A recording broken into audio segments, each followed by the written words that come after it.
Good morning. Welcome to the live class. Am I audible as well as visible to Good you? morning, sir. Good morning. Am I audible as well as visible to you? Can you listen to me, Biplav? Yes. Okay, fine. Yes. Okay. So let me allow the others. I think Arya joined us right now. Yes, a very good morning. Welcome to the class. I guess you can listen to me. Yes, good morning. Okay, I think Atriya also joined us right now. So it's a kind reminder to every one of you that your attendance should be given in the Google Classroom. Okay, a very good morning to all of you present. Sir. Okay, good morning. Now I am sharing the screen with you all. Please make sure and please confirm me also whether the screen is visible or not. It is getting processed. Right now I am presenting the screen, and yes, the content is this one. So yes, so dear students, is it visible to all of you? Can you see it? Yes, it Yes, is. sir. Okay. Yes, sir. Okay, fine. Okay, so this is the topic of discussion. The address already been done earlier. I am revising this one. As you know that on Monday I revised the laburnum top. Yesterday I revised another important chapter, discovering Tat. The saga continues, and today I will be revising this chapter. So the address Marga Minko. It is actually chapter number 2 from Snapshots. Okay, but I guess there is someone on the line, so just wait. Let me allow. I think Biprodip joined us right now. A very good morning, Biprodip. Good Welcome. morning, sir. Good morning. Welcome to the class. Okay, so it is visible to all of you. I guess the screen is visible. Biprodip, you joined right now, so let me ask you. The screen is visible. Can you see it? Okay. Yes, sir. Okay, fine. So I am now moving on to the next slide. What we will learn today? What are the things I will be discussing with you? I will be discussing with you about the author. Then I will be discussing related with the introduction to the story, that is this address. The address, that is the name of the story, as you know. Then obviously I will be dealing with a brief information related with the Second World War. The next one is very important. Without that, the discussion of this story will be largely incomplete. That is the condition of the Jews during World War II. Then I will be dealing with the characters, list of characters, and then a short synopsis of the story I will be giving to you all, and then some important word meanings I will be discussing, and finally I will be discussing a short recap. Okay, that means whatever we have learned, we will rewind it. Okay, so dear students, let's start. So first of all, about the author. Okay, I guess there is someone on the line. Let me allow. Okay, a very good morning to all of you. Welcome to the class. Okay, now the first of all, the first important topic is about the author. So now I am moving on to the slide. Please confirm me. Any one of you can confirm me whether you all can see this. Is it clearly visible? It is all about Yes, sir. Marka Minko. Okay. Thank you so much for your positive feedback. Now the important thing is that Marga Minko, a Dutch journalist and writer. And remember this story that we are about to read, the address, it is semi-autobiographical, we can say, because Marga Minko herself, she survived the war, being the only member of her family. And here also in this story we find that the narrator is the only member of our family who had survived the war. Okay, and remember another important thing, that almost everything that Marga Minko had written, to a greater or lesser degree, marked by her experiences as a Jew in the Netherlands during the German occupation. And remember, most of her writings are related with the Second World War and the traumatic experiences of the Jews during the Second World War. Okay, I guess there is someone on the line. So let me allow. Yes, a very good morning to both of you. Welcome to the class. So Good morning, sir. good morning, good morning, good morning, both of you. Yes.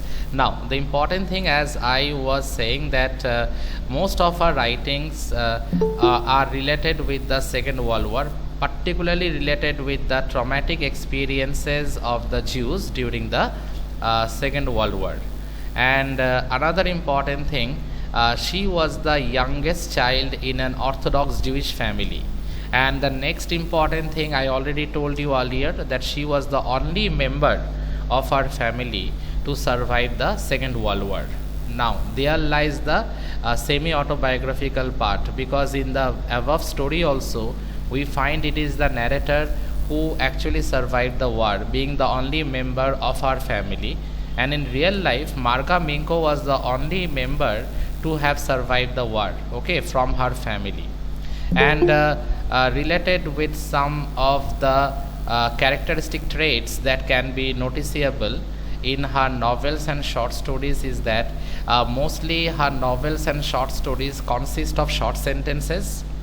There are frequent flashbacks. Here also we find that some flashbacks are there in this particular chapter. In this particular story also we find frequent flashbacks, and these flashbacks always keeps the reader in suspense. Okay, now before I move on, I guess there is someone on the line, so let me allow.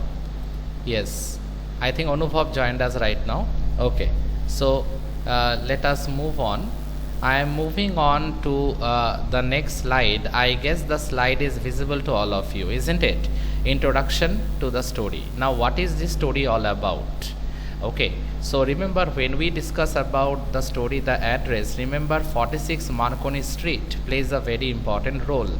Remember, this story is all about the human predicament, or we can say the human dilemma that follows the war. Which war? The Second World War.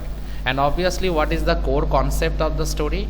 You know that it is the daughter's search for her mother's belongings after the end of the Second World War. Okay, see, it is written, the story narrates how a daughter goes to her native place in Holland in search of her mother's belongings after the World War in Holland. That is the reason I told you it is the daughter's search for her mother's belongings after the Second World War.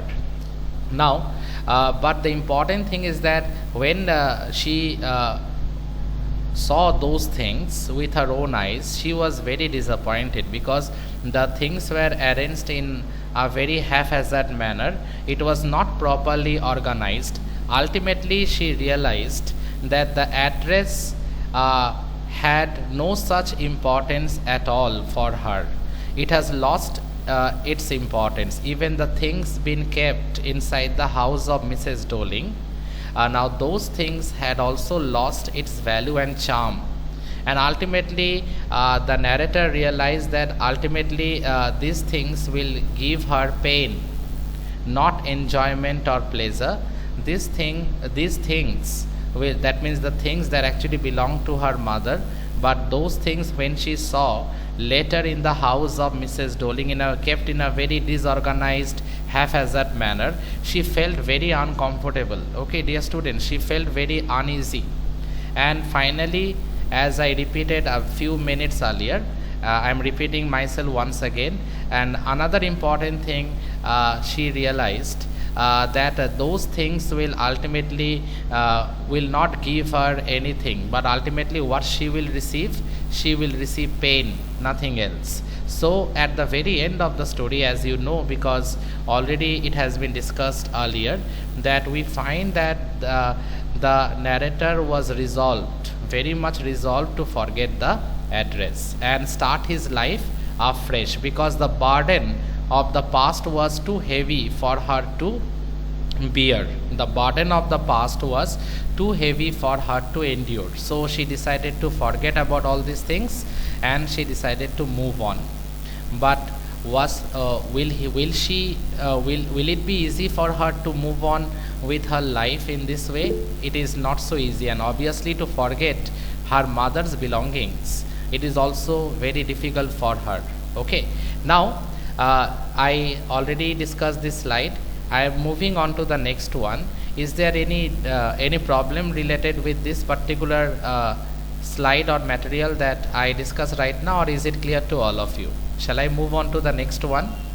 Shall I move on to the next slide, dear students? Yes, Atriya and the others? Yes, Okay, okay, fine. yes, sir. Okay, okay, fine. So I am now moving on. I guess you can see the picture, and I think both the pictures makes it very clear to you that all these things are related with war, particularly war. These are war images, pictorial, or we can say animated war images, and these war images are related with the Second World War. Okay, now remember the course of the Second World War is from 1939 to 1945, and as you have read in social studies, it was divided into two parts, Allies and Axis. Okay, the Allies consisted of France, Poland, UK, USA, the British Commonwealth, the Soviet Union, and other third world countries. Now these countries, they comprise the Allies, and the Axis on the other hand comprised of Germany, Italy, Japan, and some parts of Europe, Africa, and islands of the Pacific. Now ultimately, what was the outcome of the Second World War? As you know, the Allies eventually won. Eventually means finally. But look at the casualties. Now this is something very frightening. This is something very devastating. Around 50 to 70 million lives were lost, okay, during the course of the Second World War. I guess there is someone on the line. Let me allow. Okay, so around 50 to 70 million lives were lost during the course of the Second World War, and itself this casualty is something very frightening for all of us. And now I am moving on to the next one. Just like a brief information of World War II is necessary related with this story, similarly this particular slide is also important. I do feel like condition of the Jews during World War II. It is visible to all of you, this particular slide with the pictures and the writings? Yes, sir. Okay, fine. So as you know, I guess many of you have read The Diary of a Young Girl written by Anne Frank, right? There also we get to know about the concentration camps, we get to know about the gas chambers, isn't it? Here also in detail it has not been mentioned, but obviously this is also a piece of literature that is related with the World War II. Of course this information will actually help to understand the story better. So what was the condition of the Jews? It was, in one word I can say to all of you, it was horrible.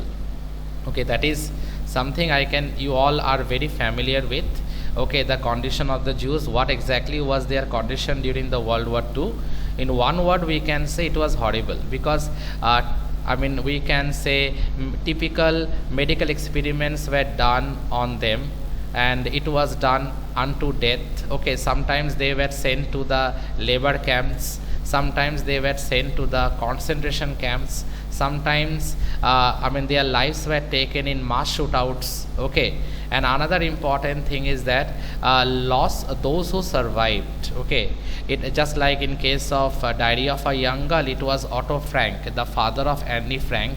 He was the only surviving member of the family, and here also in this story we find it is the narrator, she is the only surviving member of the family. So practically those who survive, it seems that pain, trauma, these things leaves a everlasting impact on their minds. Okay, they can't erase those traumatic, frightening situations that they had faced earlier in their lives. Okay, obviously they had survived, but that trauma of losing the near and dear ones, it remains every time with them. I guess you can understand. Okay, and here also we find that you all can understand regarding this, because here also we can find that the narrator, she used to live in a one-room flat in a rented place, but it was very difficult for her to sleep at night because of that fear, because of that trauma. Everything she used to remember all those things, because she was the only surviving member from her family. She lost her mother during the course of the Second World War, and it created a huge amount of emptiness or voidness in her life. And that was the reason few months later, after the end of the Second World War, she decided to visit 46 Marconi Street in order to see her mother's precious belongings, because at the back of her mind she realized that it was not possible for her to accommodate or staff all her mother's precious belongings in a one room flat. Okay, so at least she wanted to see those belongings. Okay, and that was the reason she decided to visit Mrs. Doling. And of course you know by this time the address is 46 Marconi Street. Okay, so I guess up to this it is very much clear to all of you. Side by side I have given you some information about the story also. So now about the characters. Okay, and as I move on, look at the heading everyone. I guess the heading is very much clearly visible to all of you. Okay, about the characters it is written, right?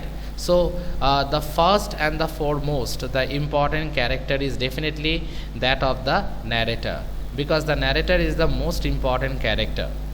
Okay, see, the narrator was a Jewish girl who faced the pain, suffering and losses, including the irreparable loss of her dear mother in war. And obviously the greatest loss that she suffered was the demise or the death of her mother during the course of the Second World War. And indeed she was a brave and a courageous girl, and obviously she faced the challenges of a lonely life after the war was over.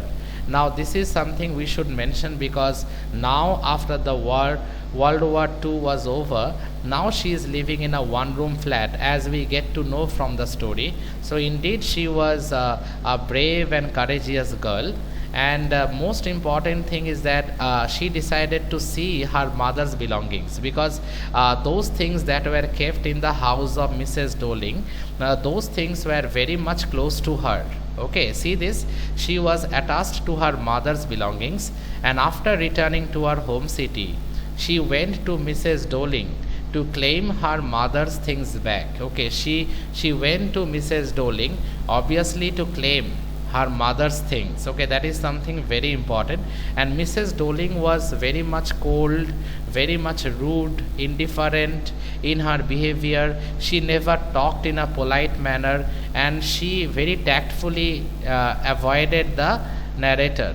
Okay, though the narrator recognized that Mrs. Doling was wearing her mother's green cardigan, but despite that Mrs. Doling was not eager at all, okay, to interact with the narrator. Okay, Mrs. Doling recognized the narrator, that we all know, but she was not at all interested to have a conversation with the narrator at all. Okay, wait, I guess there is someone on the line about to join the class. Okay, Orithro joined us right now. So again I am moving on.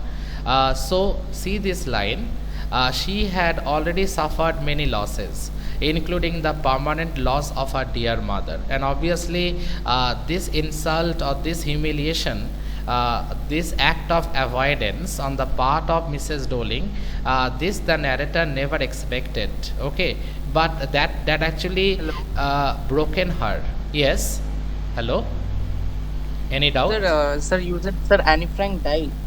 Anne Frank died during the course of the Second World War in the concentration camp. Anne Frank died.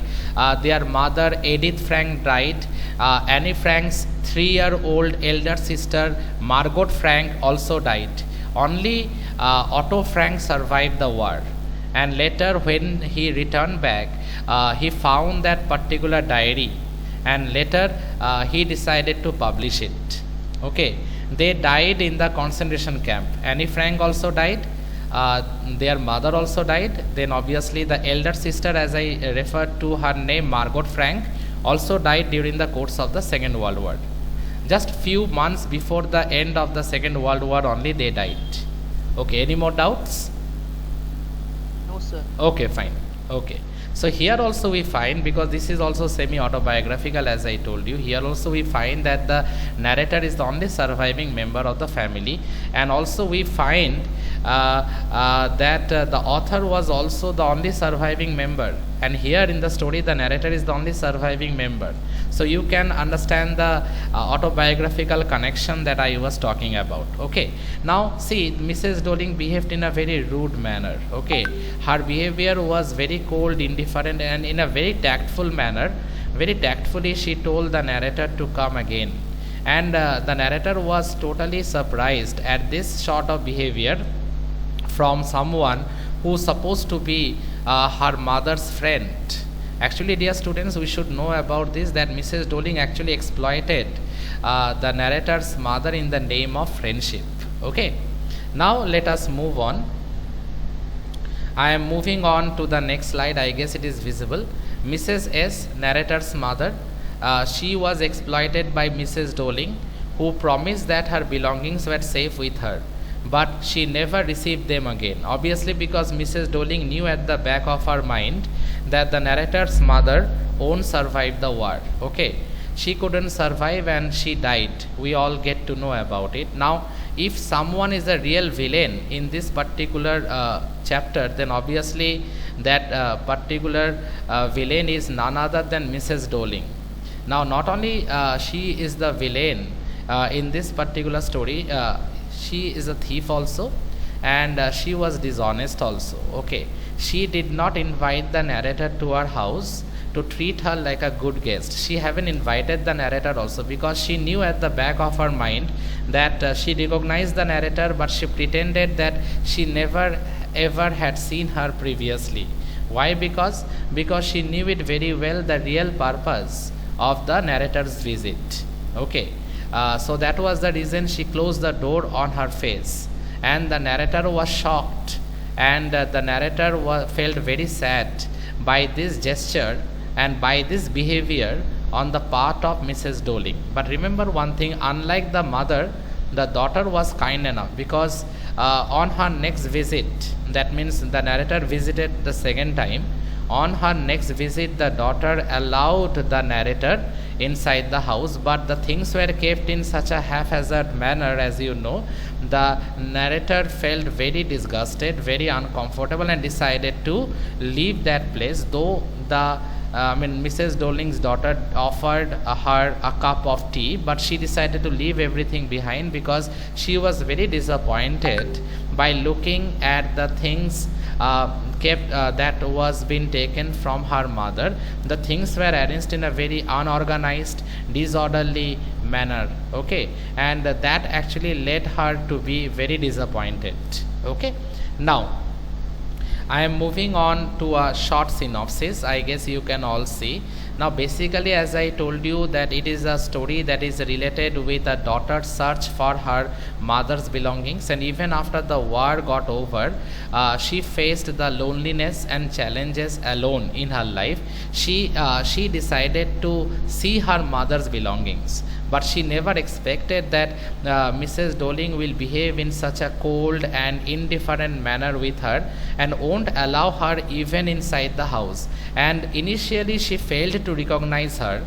That was very unfortunate and very disappointing, though later she recognized, but tactfully she avoided the narrator. Okay, and told her to come again next time.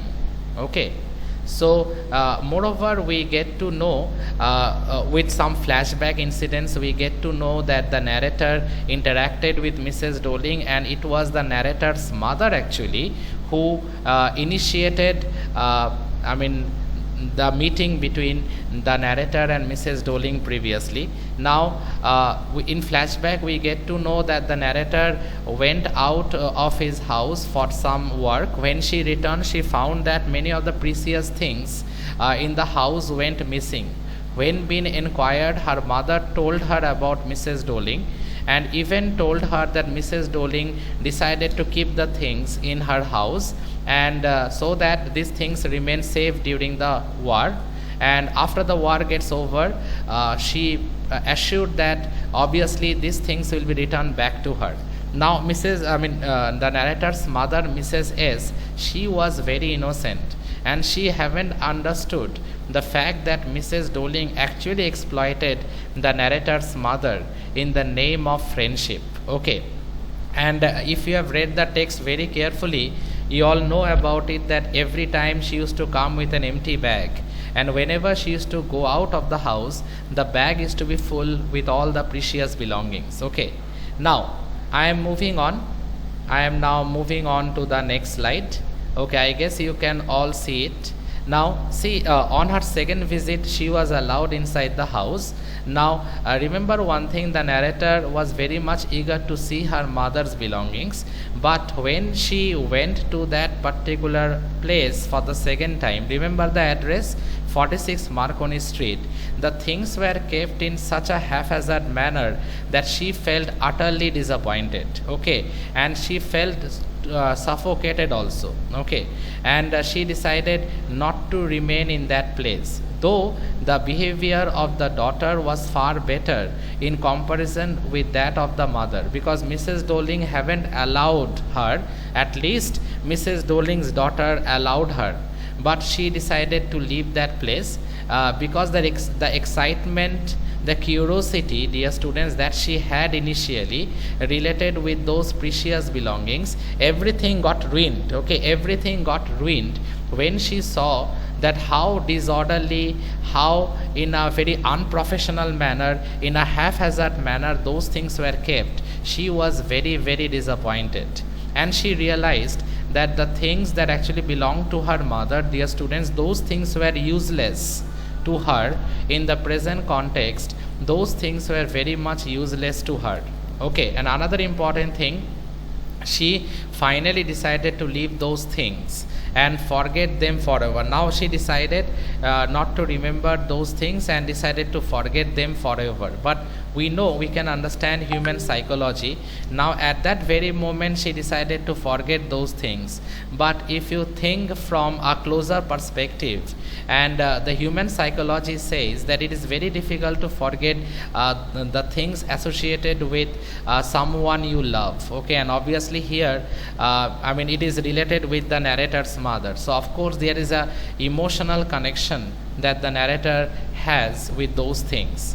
Okay, emotional bond, because all those things are related with her dear departed mother. Okay, so obviously she has a soft corner.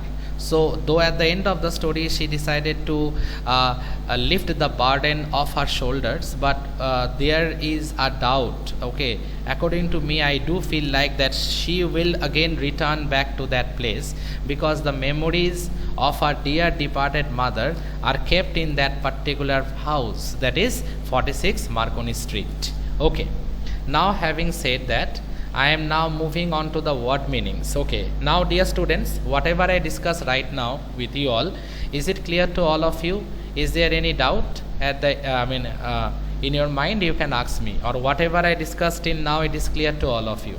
It is clear? Have you all understood up to this? Shall I? Then I am moving on to the word meanings. Is there any more doubts? Any more doubts? You can clarify. Or is it clear to all of you? So, what is the meaning of acquaintance? Acquaintance. Acquaintance means known person. Yes, sir. Okay, it means known person. See, it is written here. I am now discussing the word meanings. You will get to know some of the important word meanings right now. Okay, I guess this particular content is visible to all of you. Prognant means something that is related with sadness. Chink, there is a word that you will find at the very beginning of your chapter, chink. It means narrow opening. Cardigan, as you know, sweater with buttons. Fleetingly means for a short time.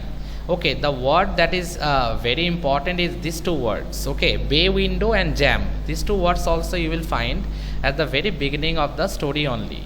Bay window actually refers to a large window sticking out of the wall of a house, that is known as the bay window. Okay, jam means doorpost. Okay, acquaintance, as I referred earlier, known person. Antique, something that is very old. Okay, something that is old but valuable. Okay, at the same time. Table silver, it means cutlery. Now what are the things that are within the cutlery? Knives, forks and spoons. Okay, and remember, these things are very precious because these things are made of pure silver. And lugging means carrying. Okay, now apart from this, there is another segment of word meanings that I have given.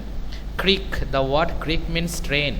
Reprovingly means with disapproval. Okay, then there is another important meaning, confronted. Confronted means face to face with, face off, we can say. Errand, actually errand means work involving going out of the house, that we can say errand.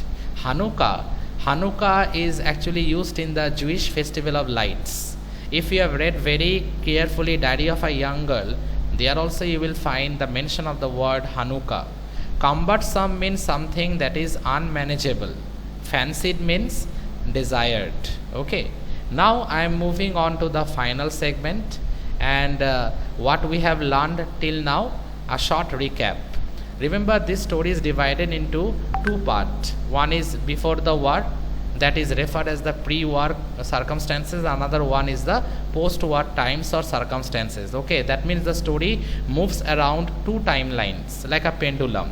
Sometimes that there also lies the flashback technique that we find in this particular story, pre-war and post-war. Okay, and obviously there are clear indication of the difficulties which the narrator, a young girl, had to undergo during these times, obviously, because not only their house was destroyed, but also she lost her mother during the course of the Second World War. Okay, not only that, we get to know about Mrs. Doling, the villainous character. She renewed her friendship with the narrator's mother out of greediness. Okay, because she was very greedy and tempted from inside.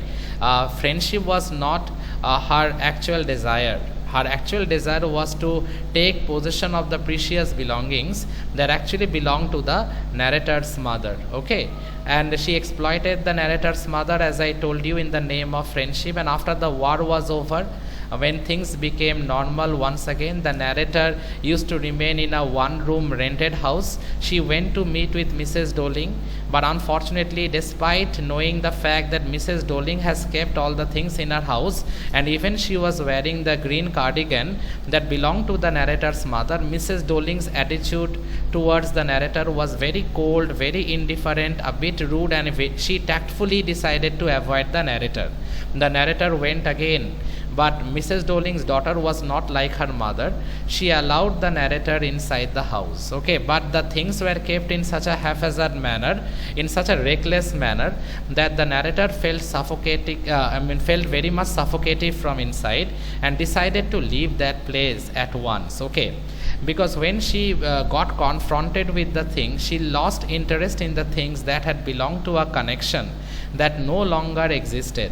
And finally, what she decided to do, she decided to leave everything behind. And at the end of the story, we find that she decided to move on. That means she decided to lift the burden of her shoulders, and whatever the past burden that she had, and she decided to move on with her life. Okay, that we find at the very end of the story.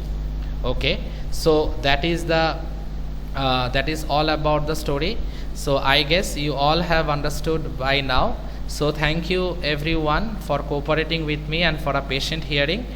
Tomorrow another chapter I will be revising, because this chapter that I revised today is very important for your exam, this upcoming exam. And Google form, I have given 10 MCQ questions from this particular chapter.